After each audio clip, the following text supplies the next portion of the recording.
Thanks for tuning into the Pacey Performance Podcast. So this afternoon, I'm delighted to welcome Bryce Cavanagh. So welcome to the podcast, mate. Thanks, mate. Thanks for having me, Rob. It's been one of the longest stalkings known to man, not because of you, but because of me just pestering. So thank you very much for giving up your time. I do appreciate it. I really do appreciate it.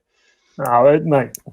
Yeah, it has been, but that's my doing. So, yeah, we're here now. We got there. We did, mate. And you've definitely won the ginger beard off. I'm way behind. But we've got a lockdown ahead of us, so that's maybe a bit of a chance for me to catch up. But anyone that does know who you are.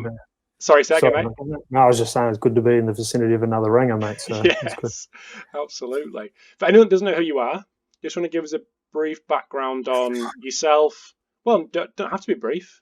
Absolutely not, because it's super interesting. And you've come up a couple of times in podcasts, not that you may be aware, but you have.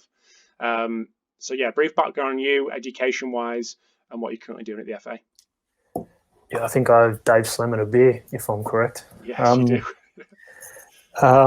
Yeah, mate. So start with the tough questions, mate. Who am I? It's not one I necessarily like answering.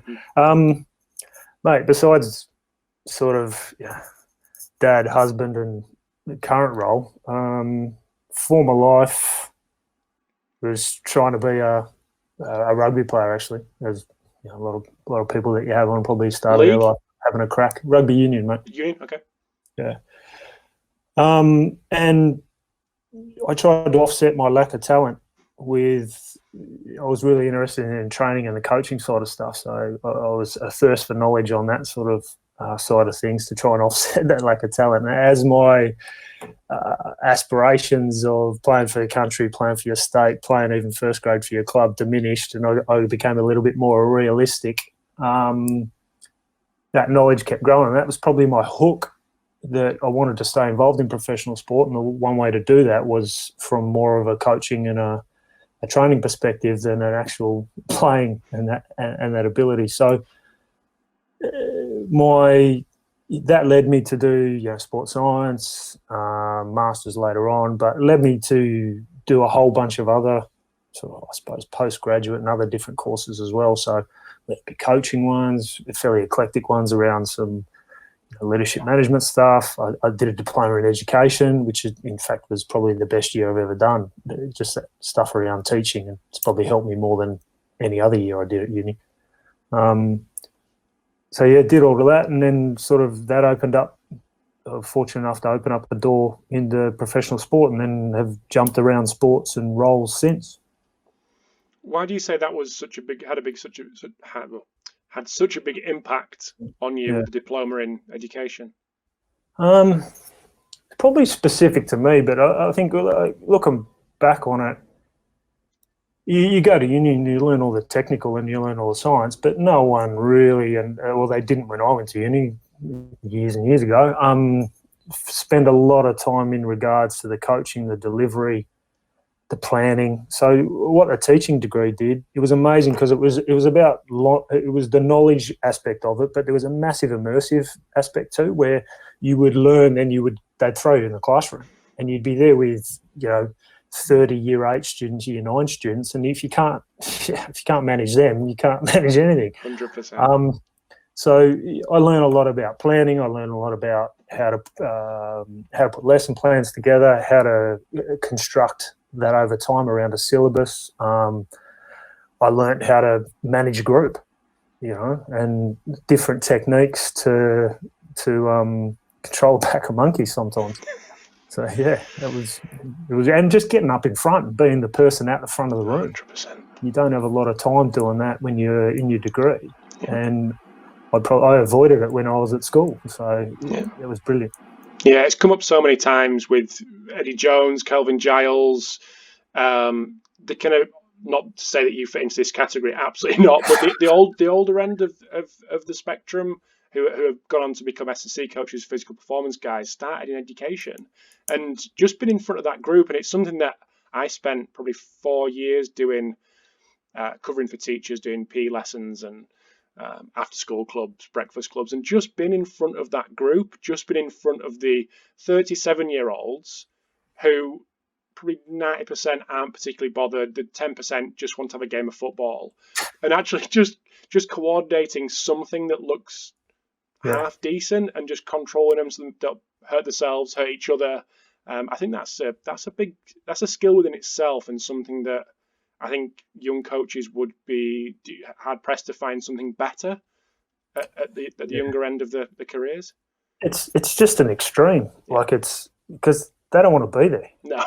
3/4 of them. So how do you engage them? How do you influence them? How do you inspire them to be involved? So, I found it massive. And it led to, I then took up part-time work looking after afternoon sport at school. So you do a day here, you did some casual teaching. I actually ended up teaching for a good 6 to 9 months after that dip ed before I got into professional sport. The goal was always pro sport, but I look back on that and that was it was massive. Mm-hmm. It was massive. So where did you start in pro sport, and how old were you at this point when you got your first role in pro sport? Mate, given my age, you say I don't belong to that group with Kelvin and stuff like that. Mate, I feel like it now. I do. Mate, I started in professional sport in year 2000. Okay. I was 23 or 24. Yep. It came from, I always say, or the start of my career definitely panned out this way. It was who you know that got you there, what you know that keeps you there. So it was networks that I'd formed, not really intentionally, but I got a phone call from a guy as I was about to walk into one of my lectures at uni for education, and he'd come back from playing up here at Harlequins actually, and a guy called Bob Dwyer, who was the head coach of the Waratahs at the time, New South Wales Waratahs rugby team, had employed him to run the academy, and he was looking for someone to help him out with a bit of coaching and also run some of the S&C stuff. And every time he'd come back from Quins, we'd train together. And he was an old boy from my school. He was about 6 years older. Played the rugby club I played at, stuff like that. So he called me because he had that reference. And I literally walked out of my lecture, went to have an interview. And the interview was actually the guy I think you've had on before, Jason Weber. Yeah. Oh, right. Okay. Wowza. Yeah. So I had the interview. Started off, got a small job in the pathway teams, the under-19 team, which led quickly to the head of academy role, and then eventually assistant with the senior team. So, that's where I started. And obviously not going to go through everyone now, but the coaches and people were there, mate. It was unbelievable. It just you look back on it now, the names and where a lot of them are now, and that learning experience I had with Bob, who looked after me, and all the other coaches was unbelievable. I was unbelievably fortunate. Mm-hmm. So then where did you head after Waratahs? Well, that was a bit of an apprenticeship, and then don't ask me why, but I can't remember why I did this, but I seeked out a mentor when I was 24 or whatever, and it was a guy. I wanted someone outside of rugby because everyone within rugby, I was still playing at that stage, and I knocked around with a lot of players on the weekend and stuff and that. So as a young guy, I felt as though, well, I can't tell them I don't know something. I'll get found out. Bit of imposter syndrome. But, I got a mentor from AFL, a guy called Dave Misson, and he was asked by someone, did he know anyone that would be up for a physical performance coordinator's role with the West Indies cricket team? And a couple of interviews later, I'm on a plane to Barbados to meet up with the West Indies cricket team, which was unbelievable. Yeah. So what were you looking for in a mentor? I know this isn't on the list of things that we're going to chat about, but I think it's super interesting because it's very relevant, and it's always been relevant, but especially now with a lot of chat around mentorships and things. What were you looking for? And was that a formal relationship? Was that, can you be my mentor? Yes, I can. Let's do this. Or was it a bit more informal? Were you paying the guy to help you? What was the situation? It back then was informal. It was actually the welfare officer for our players at the time. Welfare education officer was same for Sydney Swans, which is an AFL team, as the New South Wales Waratahs, the rugby team. So she knew Dave, and he was at a period of his career where he was looking in to things like that, mentorship and stuff like that. And I hit her up, and she just put the two of us together. So it was coffee once a month. And what I was looking for was I was looking for someone outside my bubble as external reference that I could comfortably and confidently chat to that person and say, what about this? Is this crap? Or have you seen this work before? I didn't have reference, and I didn't feel, and I'll be open, I didn't feel as though I wanted to go to, like, say, take Jace Webber, for example. I walk in and this guy's head S&C of the Waratahs at the time, and I'm sitting there in awe, and I'm just come out of uni, and I'm the young buck, and I've got these guys around me that I'm looking up to, the legends of the game. I'm not turning around and go, I don't know. So it was really that external reference, or that someone that I could have that candid conversation with without feeling as though there was any judgment. And it quickly turned into being, I suppose, it opened my eyes to the world. I'd played rugby. I knew that environment, that context, and it started to open my eyes that there was different ways of doing things, and there was all this other part of the world that existed that I just had never been aware of. So, is that, just bringing it back to your current role, is that something that you encourage your guys to do now? Mentorships, is that something that's formalised, or? I think CPD and all that sort of stuff, the easy answer to that is it's horses for courses, mate. It's what does that person need at that particular point in time. Some of the times that's knowledge, and it changes certain individuals and certain personalities as well. Sometimes that's knowledge, sometimes that's experience, sometimes that's mentorship. So I think it changes, and it changes at different stages of your career. At that particular time, that helped me. I didn't really have any sort of formal mentorship or coaching or anything like that for a bucket load of time after that. So informal, yeah, but not formal. Mm-hmm. So then West Indies cricket comes to an end. Where do we go after that? Sitting in a hotel room in Karachi, okay, as you do. Got an email come across my desk, would I be interested in a role at Sydney Swans, AFL team. And, yeah, it was just right time for me and Mrs. Girlfriend at the time, wife now, but it was just right time. Cricket was 36 weeks of the year on the road. Yeah, it wasn't someone that was looking to settle down, get married and start having kids. It wasn't a gig for that. So back in Sydney, couldn't knock that back, and, went back to the Swans. And, again, it was, if I was to label my time at the Swans, if West Indies was about change and understanding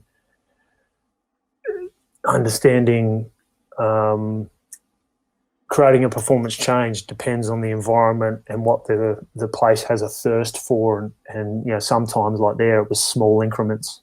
Banged a head against a tree for 3 months trying to do it a particular way, made a lot of mistakes, and then figured out we needed to do this differently. I had some sort of success in the second to third year, but the Swans was about just learning that there was a different way, conditioning, rehab, a flat structure that we operated in as a department, a constructed culture, and how much that affected the behaviours of the group, the professionalism of the group, and stuff like that. So that was a massive 6 years for me, and there's some really good guys I was fortunate to work with.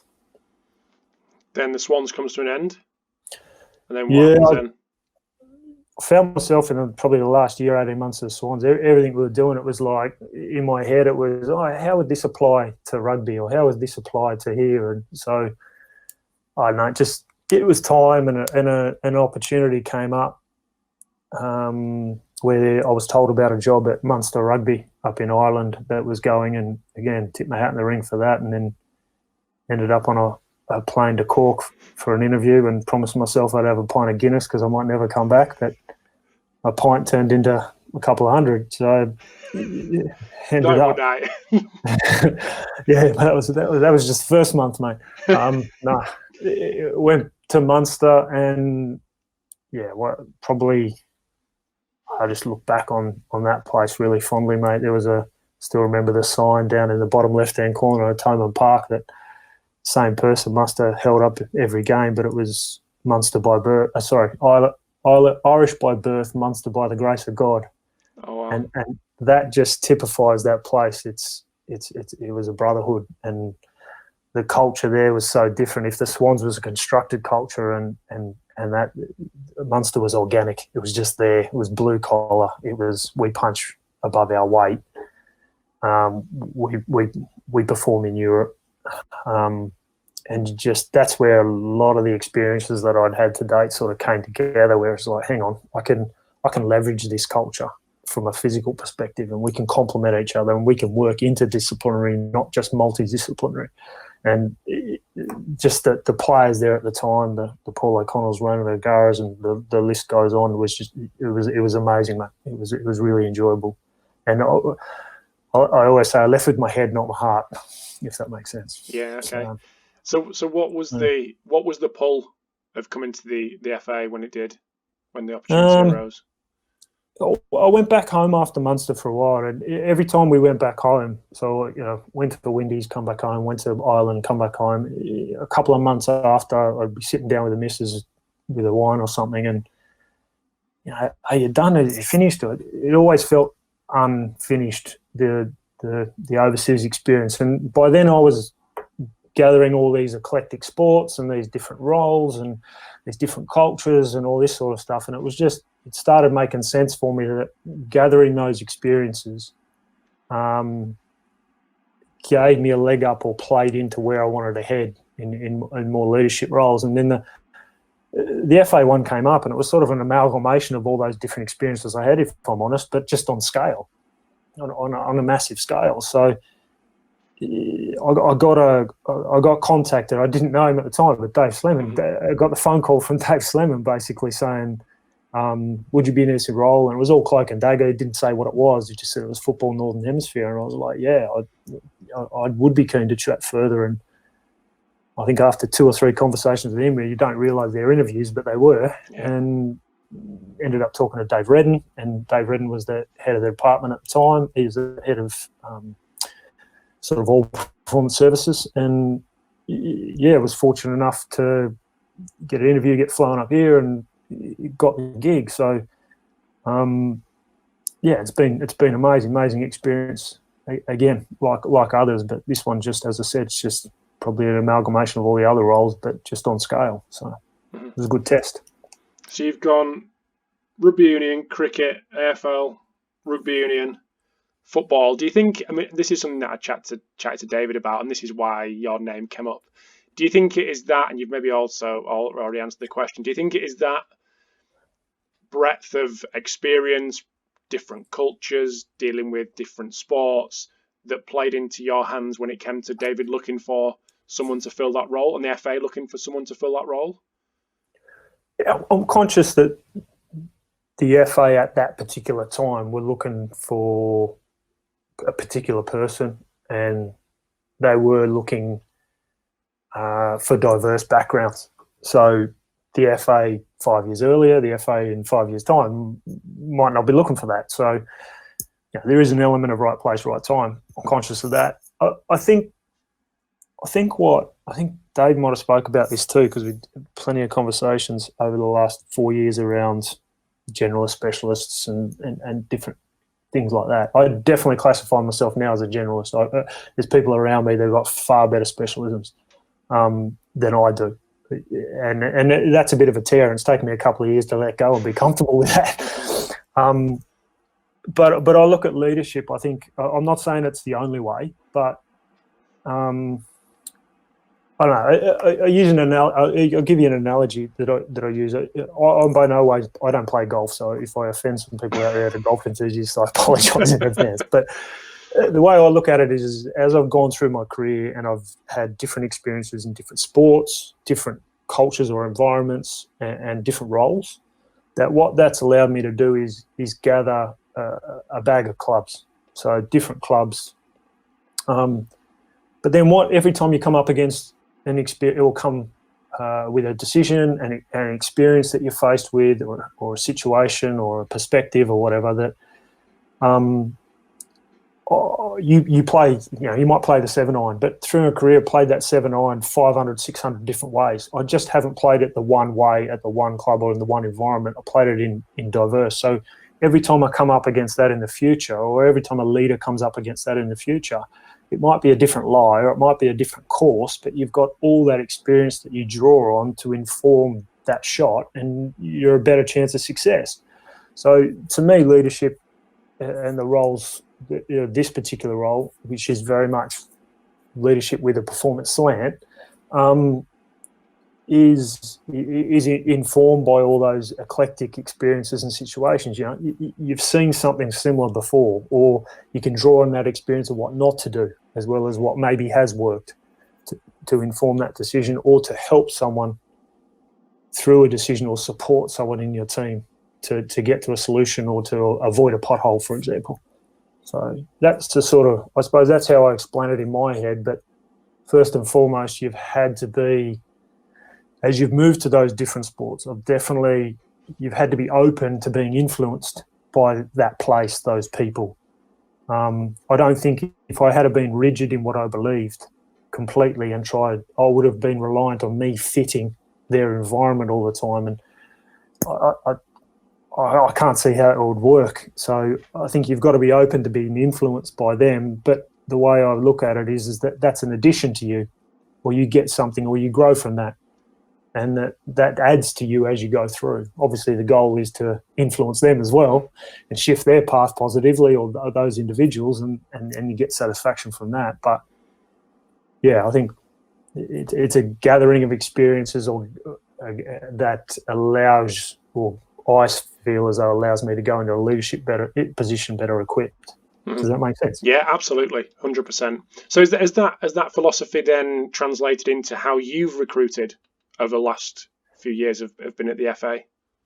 Yeah, 100%. Like I mentioned Dave Redden there before, and I said one of the biggest gifts he gave me was when I walked through the door. We had headcount, but we didn't have people in them. Okay. I walked through the door and I had two Ben. I had Ben Young, Ben Rosenblatt were already there. So it was the three of us. And that was around just physical performance and nutrition side of things. And we had another 8 people to recruit. But the challenge we had, which is probably similar to the current climate with the pandemic this year, that maybe some other people will find themselves in. We had a human resource constraint. Other people will find that there's either headcount or financial constraints. But if you think about it, we had 16 teams to look after, 8 women's, 8 men's, 15s to seniors. There's 16 teams there. If we applied the same logic that a lot of professional sporting teams have evolved to with the specialisms, and we couldn't do that with 12 staff. 12 staff, 16 teams, it doesn't even add up 1-to-1. So we needed to find a different way to do it. So this is where this concept, and I'll credit Martin Evans with this because he helped me explain this. We were going after and what I was describing. He's going, oh, yeah, that's a T-shaped employee. And it's the generalist. You've got a wide general breadth of understanding. So for us, it was you're able to go on camp by yourself and do everything from run a strength session, run a recovery session, analyse the GPS data, warm up. You're able to do all of it to a level or above a bar. But then you've got a specialism or something that you bring, whether it be a passion or an experience that you bring to the department off camp.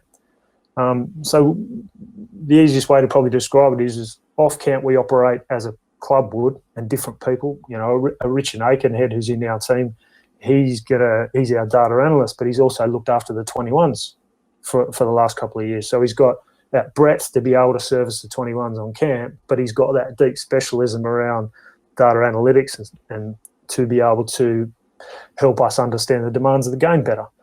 So, we definitely recruited specifically around that sort of T-shaped employees and how we set up our structure.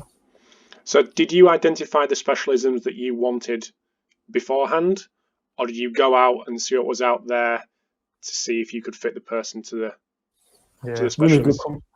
really good question. It's not a straightforward answer to it. It's not blunt. It wasn't black or white. In my head, what we did was we wanted to hire on competence. So people had to be a certain level of competence, as you do, and that's normal recruitment, isn't it? But what we spent a lot of time on, and what Dave Redden spent a lot of time on, and I learnt this through the process that I went through, is a lot of time on the character of the individual as well, and understanding that. So we went after competence and character, and for the first couple of posts, it was easy because that was the priority. You weren't constrained by your specialisms yet, because you could go, look, we want those 3 people and they bring that. It was as you got closer and closer towards the end of those 8 recruitments that you needed, oh, no, hang on, we don't need that. We need that, you know. Pete Tierney was a good example who we've got in our crew. It took us 3 goes to get Pete. Yeah. Because we couldn't quite find that unicorn that we were looking for. No matter how many times Dave Sleman said to me, are you sure you're not looking for something that's not possible? I was going, no, I know they're out there. I know they're out there. And we were lucky Pete came up. So, we were very conscious of doing that. Mm-hmm. So you mentioned Pete, who came from rugby, Ben, who came from hockey, had a stint in football. So you've got a lot of guys in the team who have almost replicated what you did with this breadth of experience, breadth of cultures, breadth of different sports, which that kind of mixture, that's powerful when it comes to, like you say, building the golf club of different clubs that you can potentially use and mix and match and pull people in, push people in different directions. That must be super powerful. Yeah. The way everyone's done, a lot of people have done the personality profiles, and you talk about colours. Mm-hmm. All right. So if I just take away the colours being associated with personality to start with, think about blue, red, green, yellow being the different work that your department or your area is responsible for. What we've done in a club, when I first started back 20 years ago, we were talking about before, is that it was me, a physio, and the doctor rocked up once a week. That was it. You did everything. So you had to look after the blue, the yellow, the red, and the green. You look at where we've evolved to now is we've got one person doing the blue, one doing the yellow, one doing the green, one doing the red. Where I think we'll move to in the future is that there'll be a bit of a churn. So with less money or less human resource and where we were at, it was, okay, we've got all that work to do, but you know what? The blue person can do a bit of yellow and a bit of green, and the yellow person can do a bit of green and red, and the green person can do a bit of the red. Well, hang on. Do we really need the red person? Or do we just consult them in when we've got a high level of that red work that's required? So that's the way I think we sort of did that from scratch, because we were already living in that constraint. We already had that constraint of 11 people, 16 teams. So we had to find a different way to construct the crew. But I think there'll be the decisions that clubs are faced with as they move forward. And if they look at it in that way, it can be really powerful, because you've got a piece of work. You can put 2 or 3 people around it, and the collective, you talk about cognitive diversity and all that sort of stuff. And, it becomes really powerful with those different perspectives and the different experiences that people have had. What colour are you, mate? What's your dominant colour? Personality-wise or work-wise? Personality-wise. Personality, mate, I'm blue-red, really high blue-red. Okay. From a insights perspective. Insights, okay. Yeah. So did you run the guys through this before taking them on? Because I know I've heard of organisations doing that during the interview process and using that to inform decision making. Is that something that you did, or leave that till after? Okay. We did. That was part of the character part of the interview.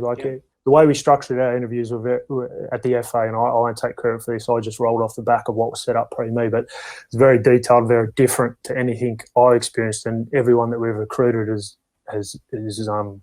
reflected in the same way. But part of that process was some personality profile, EQ, all that sort of stuff. It formed part of that decision, or a significant part, I'd say. It wasn't just about, we were lucky. We got a lot of people applying for the job. So finding the competence component was relatively easy. There's a lot of people that are above the bar. So the differentiator becomes the other bits. So just dive into the specialisms. What did you decide on, or how did you decide the specialisms once you get close to that total head count? And who fills them roles and there's loads of questions off the back of that, but you get to start with. Yeah. We were never going to fill everything, and that's one of the ways we've worked moving forward to sort of look at, okay, if we've got a certain amount of headcount, how do we expand the team, or how do we get more? So we've used consultants to come in to play a role within a project, for example. So there's some guys, Luke Gupta, Jonathan Leader for the EIS coming in around what we call other 22 hours, or the time off the pitch around sleep, nutrition and recovery, and we use them in that space. We've worked with Stat Sports, and we've got actually an employee from Stat Sports that's embedded within our department, a guy called Manny, who's brilliant, and he's basically one of us. And he's not treated any differently. He's virtually an FA employee. We've got 2 embedded PhD students, one from Salford, one from John Moores, and their experience that we've been able to set up is that they help delivery to a team, but they also do that more longer term sort of questions. That's Emily Kane, Matt Cuthbert. So you can see already I've talked about 3, 4, 5 people, so you can expand the team in different ways, and bring in those specialisms that you don't quite have. But yeah, within the crew, I mentioned Rich Aikenhead. He's the most obvious one. Ben and Martin, Ben Rosenblatt and Martin Evans, who have got a background. Martin came from British cycling, and Ben, you mentioned, from hockey and intensive rehab unit with the BOA. So they bring something that lends themselves towards, say, profiling and training solutions and diagnostics and stuff like that, whereas you've got, say, Ruth Waghorn, whose background is in track and field, so she brings a real coaching expertise to the group as well as that specialism. So it's many and varied. How we decided, I suppose, there was some big rocks there that we wanted. A lot of it came down to the person and the character. As I said, I can't emphasise that enough. It's learned that through my career. Everyone talks about New Zealand and the All Blacks and the no dickhead policy. Well, they actually got that off the Swans. So when I was at the Swans, you learnt that very quickly. If you get the right people in the building, things tend to work. So that was a big part of it. So we know there's some gaps there, but we've filled those gaps in different ways. How difficult has it been for you personally, getting these specialists in and you taking a little bit of a step back and becoming the manager, leader, and like you say, I'm not the specialist anymore. I'm definitely a generalist because there's these guys who are better than me at A, B, and C. How difficult's that been for you, or has that just been a gradual transition over time? I spoke to a lot of people in different positions, hops within the EIS system. I did a course with them with a group of them over the last period of time, and it's I think I'm not alone in regards to that being a challenge. And it's I suppose the easiest way to describe it is it's a tear. It's a tear between the role that you should be doing and moving into versus the role that you used to do. Slight tangent, but working in a cafe, earphones on, enjoy that. A couple of good cups of coffee and a bit of time on my own, brilliant, hence being blue. But there was, I don't know why I did this because very unlike me, but there was a guy sitting next to me and he was doing the same, and he had a big book, big thick one that had coaching written down the side of it. And I couldn't help myself but ask what it was, because it didn't turn out being coaching as in technical coaching. It was more like, business coaching and career coaching. But I asked him what it was for. He actually was from middle management in McDonald's. And what he was saying was they're an organisation that promotes a lot from within. You can imagine, like, people come up through the chain. So what he was saying was that they'd realised that there was a problem with everyone that got promoted ended up doing the job that they used to do, or the one below them, because that's what they were good at. Right. And, I've reflected on that in my career. Someone deems that you're good at getting blokes to run around the oval and do push-ups, and they go, oh, yeah, there you go, you can manage the department now. So what they were doing was they were spending time with that middle management, teaching them how to coach and to lead people rather than do.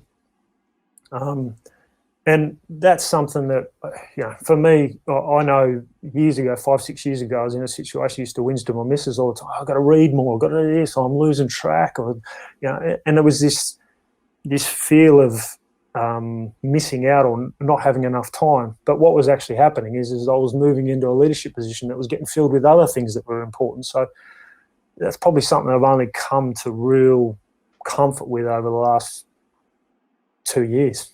And it's still a constant work on. You find yourself, and I'm sure if you speak to the guys in my team, they'll reflect on the times that I come too deep and I get involved too much. So it's not something I've solved. Mm-hmm. So with the more senior level teams, is this something where you've stepped back and other people have pushed forward, or have you still kept a stream of being the face? No, I think one of my, I suppose it's a value thing a little bit, but it's that reflected glory. If someone's done the work, it's their work, it's not mine. And probably learned that early on in my career, where there was I can remember, and I'm not going to mention their name, but you learn what not to do as well as what to do through your career. So I remember a particular time where I had a boss who you'd give ideas to him and you wouldn't figure out it was a good idea unless he presented it 2 weeks later or he didn't present it. You know what I mean? And then when he did, you go, oh, that must have been a good idea. So I hope, I try and avoid that. If someone's done it, you present it. So you've done the work, you deserve the credit. So I think that's the goal, or that's the job of a leader, isn't it? Putting the pieces of the puzzle together. You're not always the one doing it, but what you do have, going back to that concept that Dave Slimman talks about, the comb and stuff like that, what you've got enough of a breadth and an understanding of the different areas. One, to ask questions, and good questions. 2, to have a bit of an idea what's going on. But 3, I suppose, is that understand how those bits fit, and understand when you need to ask a certain area to step forward, whereas others row in behind, or you've got that information over there that maybe that person doesn't see. So you can say, here's a watch out, or here's someone you should collaborate with, or this is someone you should understand what they're doing so your work can complement. So it's that putting the pieces of the puzzle together, and that's the role. Mm-hmm. You mentioned career coaching and like personal development or personal coaching. Is that something that you've ever dived into? Because I know it's rife in other industries, in business, like that seems to be a normal thing for like senior management positions. Is that something that you've dived into at all? Yeah, I have, mate. I have. More formally, like as I said before, mentors and stuff like that have always been informal, but more formally over the last couple of years up here. Okay. And what have you wanted to get out of it? What's been the main aim? Different things, I suppose. Like part of it's having someone there to, as they do, and if they do their job really well, and I'll be fortunate to have someone who has with me, is they help me through it. So that you talk to them and they ask really good questions, and it helps you self-reflect. But I think one of the things, if I'm being completely honest, is early on just making sense of work-life balance. Okay. And that was a hard thing for me. When you move a country, and I'm sure plenty of other people have done it, we move jobs, it's the same, is that you're a busy person for the first period of time, and what I've come to realise over a period with the coach that I had is that there's no such thing as work-life balance. It's ebbs and flows, and there's going to be times you get pulled into work, and you just need to make sure that you that's not forever, because it's energy sapping, puts you in a hole and puts strain in relationships. So you need to be able to have that ebb and flow, and you need to be able to be present when you're at home, and you need to be present when you're at work. And I suppose the best thing, I'm probably going off on a tangent now, mate, but keep going, it's really good. The best thing to help me make sense of this was the concept of time. Like if I was to give advice to anyone, that's starting out their career and stuff like that, is that don't underestimate the time you have and use it effectively, because that's the one thing that goes that you're never going to get back. If you progress through this and you progress up positions and stuff like that, time goes. But time's not just quantity. So a guy called Chris Grant, who works Sport England, he's on the board of Sport England, told me time has two functions, kairos and chronos, right? So there's a bit of Greek mythology here, and I went and had a look at it. I quite enjoyed it. But chronos is time on your watch. It's quantity. Kairos is quality. So when you're getting into a position where you've got less and less time, have a think about it. Chronos, or just quantity of time, doesn't necessarily equal quantity, and vice versa. So you could have 5 minutes with someone, but if you make sure that's a quality 5 minutes, that could be as good as 45 minutes of crap. Yeah. So, I'm sort of half forgetting where we were before, but they're two things. And as a leader, I think that's a really important thing for me. That corridor chat for 5 minutes can be really effective if you want it to be, or it can just be 5 minutes in the corridor transitioning from one meeting to the next. So yeah, that's an interesting one. I've not really talked about kind of career coaching and things like that with people, but I think it's something that's slowly creeping in, probably with the mentorship stuff, the formalized mentorship type services that are popping up everywhere. So it's a really interesting one for someone like you to reflect on. Yeah, I think like a lot of the ones I see and the bits and pieces, and it is the technical mentorship, where, and I know, I don't know, I haven't looked into them enough or whatever, but for me, for where I was and stuff like that, it was someone that was outside the technical. I wanted the more the leadership type sort of space and those sort of skills, because as I think I said before, is that we go through in our education, most of us, our education is rather technically orientated, and we don't get spent a lot of time around those more leadership orientated things. I suppose they're more immersive experiences that we gain, and I think with a little bit of education, a little bit of knowledge in those spaces, you're able to make sense of those things that you do and why you do that and why that works and why that other thing doesn't work. It's almost backwards. You know, I look at it as I've had immersive experiences, and what I need now is a bit of knowledge to underpin, or for me personally to sort of say, okay, that's correct because of this, or this is the framework that can underpin that. And that's what the coach has sort of helped me do, because she's outside of S&C or sports science. Yeah, exactly what I was going to say. Just someone who's completely removed, fresh pair of eyes, someone that's not got any links anywhere or has any ulterior motive or almost understanding of the industry to come in and go, why is that like that? Like, why are you doing like that? That's crazy, because I work with so many different people who would never do it like that. So why do you do it like that? Yeah, just that fresh. Have you thought about doing it this way? Because that's what they do over there. And you go, bloody hell, that's brilliant. You know, bring that in. Yeah, absolutely. 100%.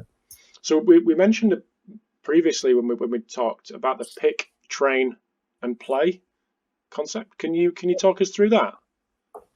Yeah, so this is probably getting into a little bit around philosophy of how we set up the department. So we talked about before about how we recruited, and then when we're in the building, the way we like to talk about it is we work as a team.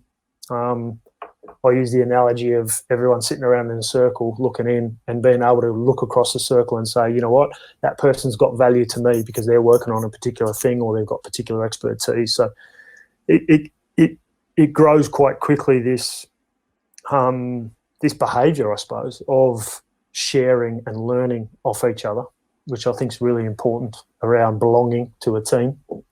And bang on about that for ages. But what the concept we do is we add to the pot, or we add to the centre of the circle. So, as I said before, Rich might add his analytics, and Ruth might add some stuff around pedagogy or coaching, and Martin will add some stuff around training solutions. But then outside the circle is all the teams we service. So pretty much you add one thing in, you get 10 things out, and you turn around and you go deliver it to your team in a consistent way. Because when we first rocked in 4 years ago, we had 16 teams operating differently, and they were very, what we call autonomic.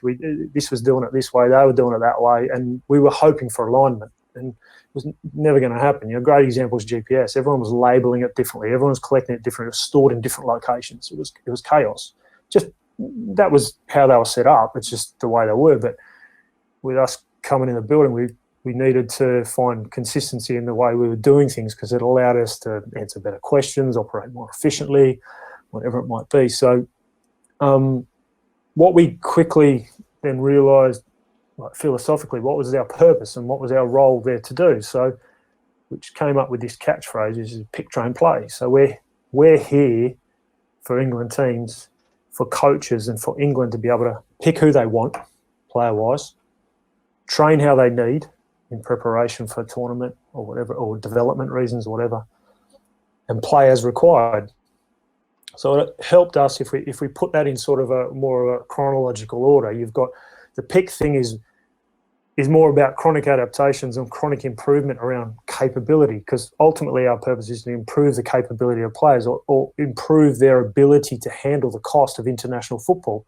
And international football is different to club football. There is a gap, and we've proved that. We've analysed that. There is a gap. In playing, for example, in men's senior tournament, the World Cup of 7 games in 21 days is like playing top 6 versus top 6 in the Premier League for 7 games in 21 days. Now, that rarely happens for these players. They ebb and flow, but it's, Chelsea playing Liverpool, playing Tottenham week in, week out. So there's a gap. Now, for us, it's how do we work with the clubs, of course, because that's the way. We don't own the players, to improve the ability for that our guys aren't going to get injured, that we're going to be able to pick, the coach is going to be able to pick who they need rather than saying, well, they're out and they can't handle a tournament, for example, because they're only playing once a week at their club, and then physically they, whatever it might be. So there's the pick component. The train component's more around the periodisation, and what do? We've got a really difficult situation where we might have players from 10 different clubs that are all on different cadences, all played a different amount of football, different periodisation models from the club. So it's not as simple as just copy and paste what they do at the club. It just can't work. Like, for example, men's seniors, recently we've had 3 games per window. We basically get together on a Monday and we're playing on Thursday, Sunday, Wednesday. So we can't, +1s, -2s, all that sort of stuff is just the players have to shift from their norm for us to be able to prepare for those games. So the periodisation becomes a really interesting one. And then the play is more about not playing on the pitch, but it's more playing, like we said before, 7 games, 21 days, or some of these junior tournaments, 3 games in 5 days and stuff like that. So it's around what we call the other 22 hours of sleep, nutrition, recovery. How can we acutely offset that cost that they're exposed to? And nutrition provision and the fueling for recovery, fueling for performance. So you've got pick, train, play, but within that you've got your different focus blocks or subjects, and we've created a curriculum that we deliver age and stage appropriate through the pathway. And Chris Rosmus is our head of nutrition. We talk about these T-shapes. He's got the nutrition specialism and the generic generalism. But one of the things he had a passion about is that creating a curriculum for nutrition. And my challenge to him was okay, hang on, and it probably comes from my teaching background. Don't just create a curriculum for nutrition. Create a framework that we can all plug into. And what we've been able to build is an unbelievable piece of work, thanks to him, a structure around how we deliver objectives and outcomes from 15, 16, 17s, and how that builds upon each other all the way through around those different focus blocks or subjects within and under pick, train, play. But ultimately, the pick, train, play philosophy is based in how do we support the system, not us creating super athletes or strength and conditioning beasts or anything like that. It's what is our purpose for the English system, and how do we support the coach and work in what we call mutualism with the other departments. On a day-to-day basis, when you're in the office or now not in the office, how do you physically share information? Is it like is it actually spending time with each other? Is it linking one person with another at certain times, depending on what they need, and identifying those kind of things? How does it actually work? I think everyone's pretty much in that position now, aren't they? They're working nomadic. For us, it's somewhat the norm, although we still miss that face-to-face time, and that's really important for certain types of work, around ideation and strategic thinking and stuff like that. You need to be in the room together, so it's tough. But it's not rocket science. There's different ways to do it. Like one of the ways we want to set up the department is we want to create a really vivid vision or a really vivid purpose about what we're trying to do. So I mentioned capability before, and then for the medical department, so it's availability. So trying to maximise availability, not just availability in the games, but for us, availability around camps and training days, because it all accumulates through the pathway, and those experiences that the players can get on international duty that are different to the clubs are part of their development. So it's really clear purpose and what we call shared. I'll go there. What we call shared consciousness. Okay, so if I in my head, I've got the little formula in my head. If you've got a vivid vision and you've got shared consciousness. So if everyone was to stand across a line in the department, we look left and right, we understand what each other's doing, and we know where we can not only collaborate, but where we can complement. And complement, I sort of think we've swung the dial a little bit to collaborate. Everything needs everyone doing together. I think there's another way of doing things too. Just make sure you share information and your work streams. They might be separate, but they complement each other. So if we can look along that line and make sure we're not treading on each other's toes and that we're working together, and we understand what everyone's doing, and we're aligned in that vivid vision or that vivid purpose, decisions become easy, and everyone becomes empowered to does that piece of work, or is what I'm going to do aligned to the vision? Yes, great. No, don't do it. Hang on, is that piece of work going to tread on someone else's toes, or is there someone else I need to be talking to? Yes, talk. No, I can crack on. So it helps people be more autonomous, own things, and the work that they do clearly value add, which then brings employee satisfaction in regards to their role, because they feel as though it's got some value and I've got some ownership and autonomy over what I do. So I think the structures are important to create that. I know I'm going a long way to answer your question, but then the processes that you put in place around sharing. So for us, project work needs to carry out a 2-page plan, maximum 2 pages. So if we've got 10, 15 things that we're doing in the department, there's only a maximum of 30 pages there that you need to read. You can understand everything that's going on. There's ways we try and facilitate sharing around that. There's ways we put the groups together and people from men's and women's working together, or medical and physical performance working together. So we get those different perspectives and those different lenses to look through things. And then, you just got to set up your structures around your meetings, and we tend to work a Monday to Wednesday in the office and Thursday, Friday from home. So those Monday to Wednesdays are quite dense. There's a lot of chat. You end up going out to dinner together. You talk about work over dinner, don't you? Like it's condensed period of time together. And although we don't get Friday afternoon drink on, you might have a 2-day off-site and you work the 2 days, but that night you go out to a pub for dinner or something like that. So you create those environments for that sense of belonging and a sense of team. But within all that, you're constantly sharing. Super. It's just different. Yeah. No, really, really interesting. I mean, coming up to the hour, what have you got on this afternoon? Is it math? Year 2 maths? Year 7 English?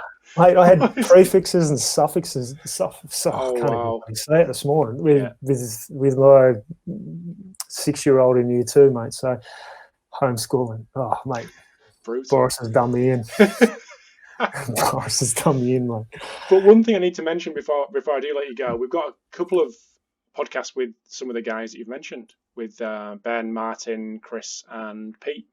So got them coming up, which would be super, super interesting, and dive into the specialisms that you've mentioned. So that's again, really appreciate you lining that up. That'll be coming the next couple of weeks. Yeah, no, they're really excited to contribute, mate. I think over the last couple of years, everyone's keen to share, and sort of we're all that way inclined that you share out, you get more back. So, but I suppose a little thing of mine is that we don't share until we're actually doing, and in the first year, 18 months, there wasn't a lot of doing. There was a lot of setting up and a lot of constructing and a lot of development, but we've moved to that place now. So hopefully today gives people a bit of a high level overview of maybe how we're set up, or a bit of the philosophy. And then, I think Ben and Martin are going to jump on the next one and start to talk around more that PIC area, or those chronic adaptations around training solutions, player profiling or physical profiling and stuff. And then you're going to jump, I think the next one's Pete and Chris Rossimus, which is going to talk about the other 22 hours, nutrition provision, and Chris can definitely chat to you a little bit about the curriculum and how we've set that up as well. Awesome.